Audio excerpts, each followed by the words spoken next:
With my ears, I've been hearing submissions. Everybody teacher alone. Don't worry, ladies and gentlemen, let's get down to business.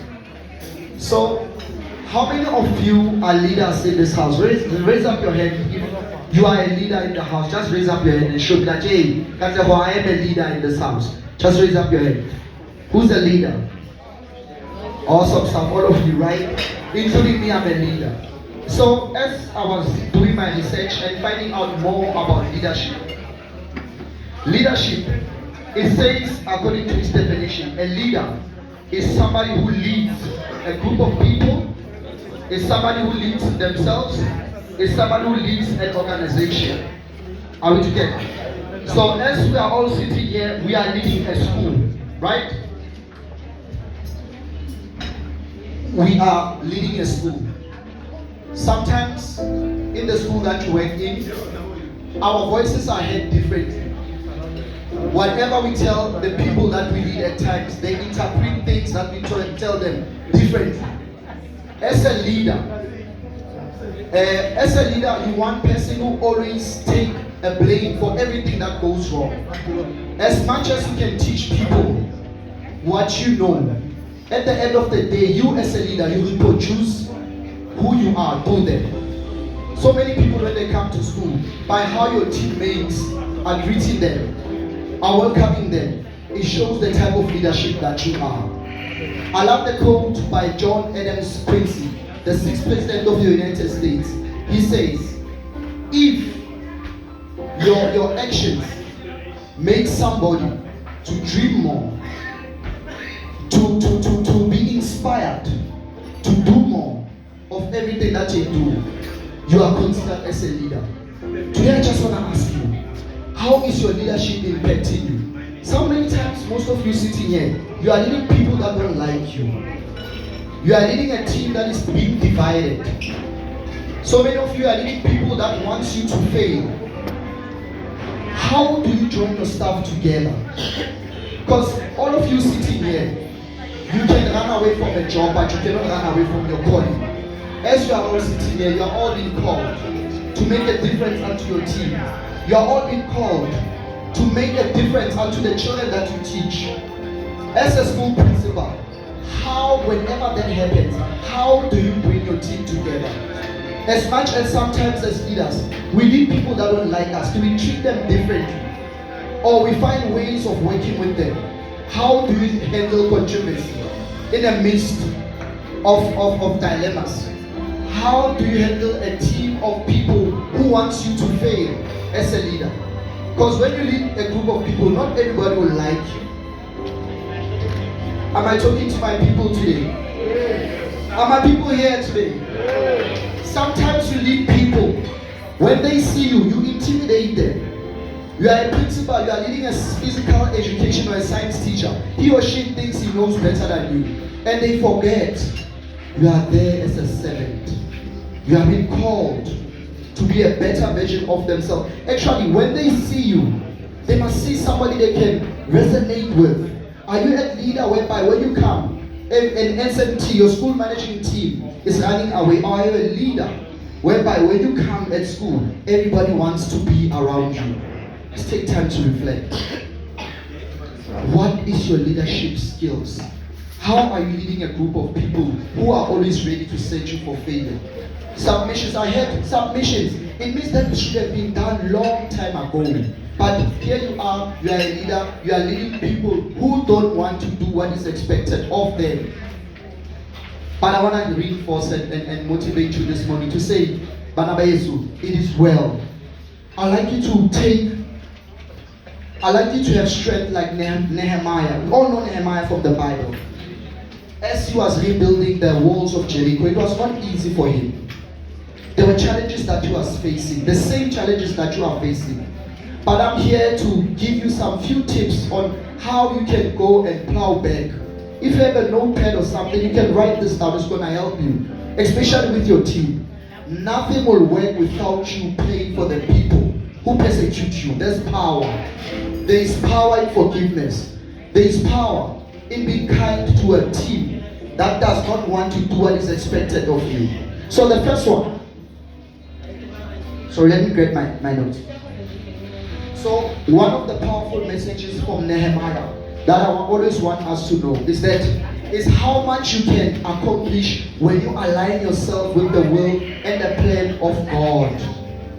Can I repeat that again? It says there's so much you can always accomplish when you align yourself with the will and the plan of God.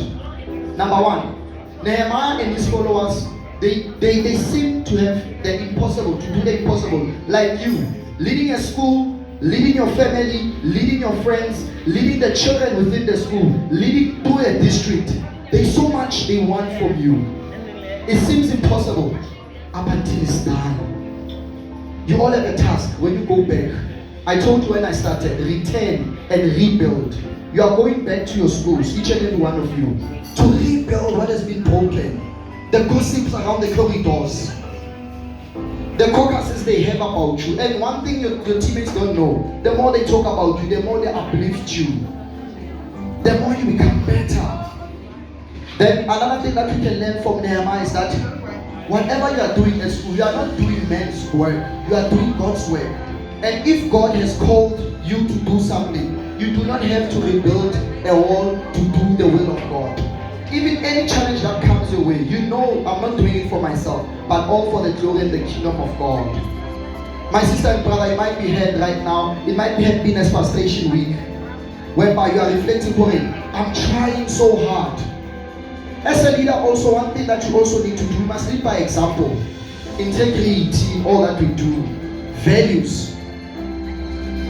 Are you stealing time from your work? Kalithiba lona bobo teacher most of the time they should catalog ya tap away during working hours. Sheba catalog ya tap away. One that day in West Batwele Papiri go pick and pay and go store. Go selling ako kaya. Are you doing that during working time?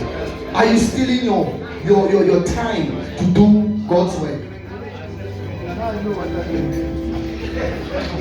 Let's move on. It says that in rebuilding our lives and in rebuilding our schools, let's go back and in rebuilding our schools, we will be wise to follow Nehemiah's strategy. Number one, rest before you assess.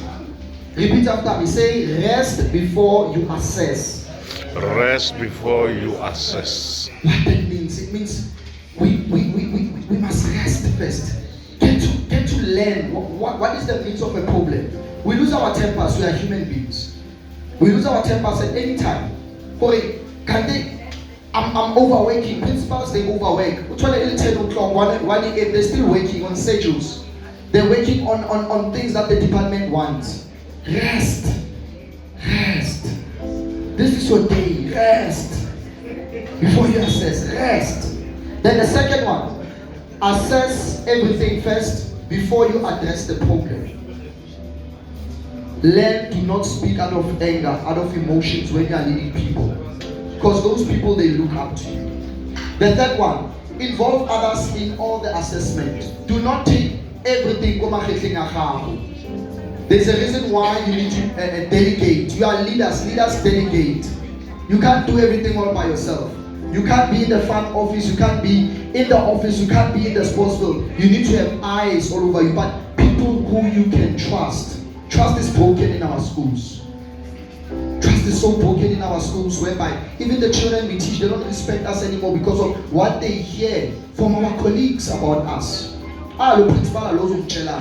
The child take it. They won't even respect you as we move forward. But don't lose hope. We are rebuilding. We are restoring what has been broken. Be like Nehemiah. Rebuild what has been broken. The fourth one. Be honest about what is broken.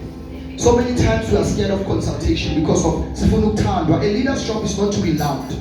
Say the truth as it is. Whoever takes it in any way of them is fine. You are doing God's work. The fifth one, remembrance is a key to rebuilding. Then don't be surprised by oppositions. Everybody wants your position, including me. I want your position. I aspire to be a principal, but I must get it in the right way because of integrity. I must have integrity. I must have values. I must do what is right even when nobody is watching me.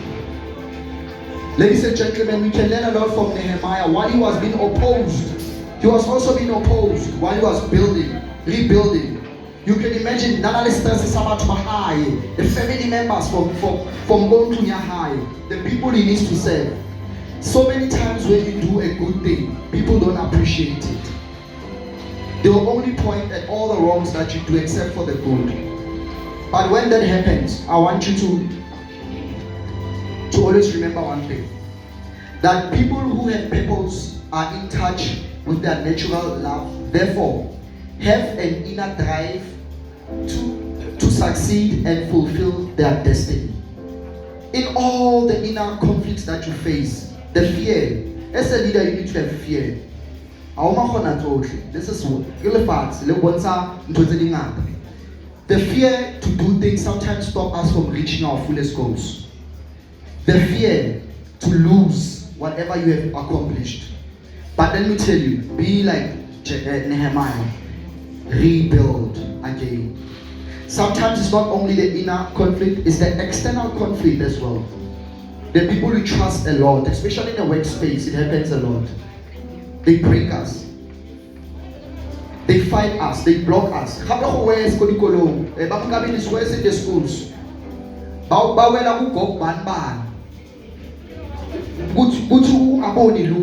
But when you are a child of God, fear for all. Fear what? For all. Because of you are there for a reason. As I close in conclusion, I'd like us to reflect on this one. Which part is the hardest for you as you think about the problems you face as a leader? Then the second one, take time to share about the specific problem or struggle you are currently facing so that you can apply this strategy together. One of the biggest things I love about teaching, a teacher, we are each other's greatest resources. I don't need to go to a dictionary when I know I have another colleague that I can ask a question. As leaders, we are the voice for reasoning. Whether in controversy, whether in any dilemma, we stand for the truth, we stand with integrity, we stand for our values. Your values does not change no matter who comes your way. As a leader, you stand for what you believe in. May when you rebuild and when you return back in term 4, going back to the school, that school, you are not appointed, you are anointed. Can I say that? You are not appointed. Today I need a principal in my school. You are anointed to be there. If you are not there, there is a reason that things might have not went accordingly. So when God designed all of us, each and every one of us, I love that because of He's done lots of things in my life. You know, so when then everything all else fall apart, who has once taught biology or in life sciences? As I close, I'll just end it with this. As you all know in biology, there is what we call a life cycle of a butterfly to a caterpillar to a butterfly. They call it a metamorphosis. I love talking about it a lot because it shows so many times before a caterpillar becomes a butterfly. It's in a caterpillar stage. So you might be in that stage right now as a leader whereby you have been looked down upon. You have been crushed for everything you like to achieve. You might be a leader whereby you are at top of the show. They even open a WhatsApp group. Principal Ban Uya Dean. People talk nasty things to people. But let me tell you, you might be in a caterpillar stage right now, but your butterfly season, it is near and it is coming. Your season of reaping what you have sown from January till now, it is on its way. Never give up. Keep your head up high. It hurts to win, but strive to become a better version of yourself at all times. Don't wear a principal's hat. Sometimes call all of them in your office. Pray with them. It's so nice. You humble your enemy when you tell them, I love you. They get confused. As you are rebuilding and going back, may the good Lord bless you abundantly. May you not stop being a better version of yourself. And may that Modimo do nothing but justice unto you and your teammates. My name is Katlego Thwane. I thank you very much for listening to me.